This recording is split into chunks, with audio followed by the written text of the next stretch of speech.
wasn't doing it just for me. And because of recovery, this moment of clarity, going to the bar. I love that.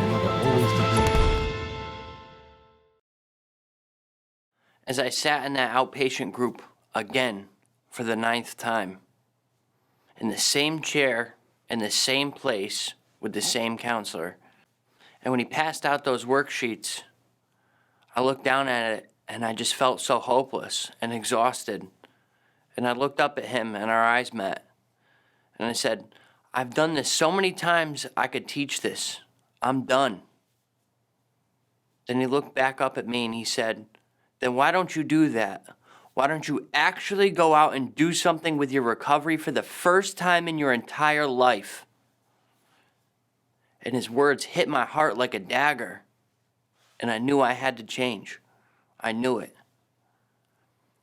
And I let a week go by.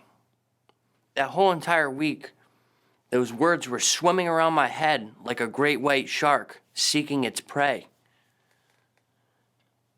And I knew I had to make that change. And on that day, I got up and I got in my car and I started to head towards CCAR in Hartford, one of our recovery community centers. And as I got in the car, I started to realize that I used to buy drugs just 3 blocks over. And as I was heading down the highway, I began to get more and more nervous. When I got off that exit ramp and turned onto Weathersfield Avenue, my palms were shaking on the steering wheel. My head was full of racing thoughts. I had a choice to make. And as I sat at that light, my hands started to tremble and shake. My heart started to race faster. And I looked up, waiting for that light to change, and it just wouldn't. I knew I had that choice to make. I was either going to go right and go back to that same utter hopeless despair, or I was going to take a left and actively participate in my recovery. And something happened. I just don't know. All of a sudden, that steering wheel started turning itself left. The power of recovery had entered my life.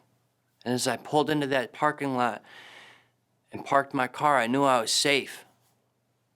I walked up those old rickety wooden steps of the old Victorian house, and I entered that recovery community center.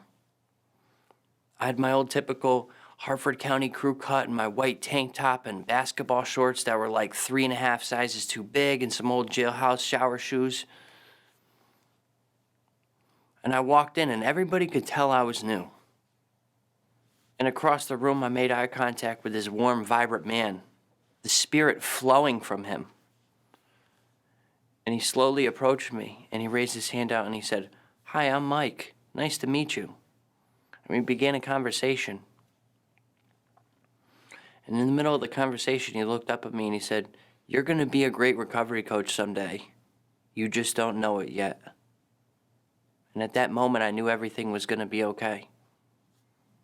And for the last 3 years, I've been a CCAR Emergency Department recovery coach. I actually went out and did something with my recovery this time.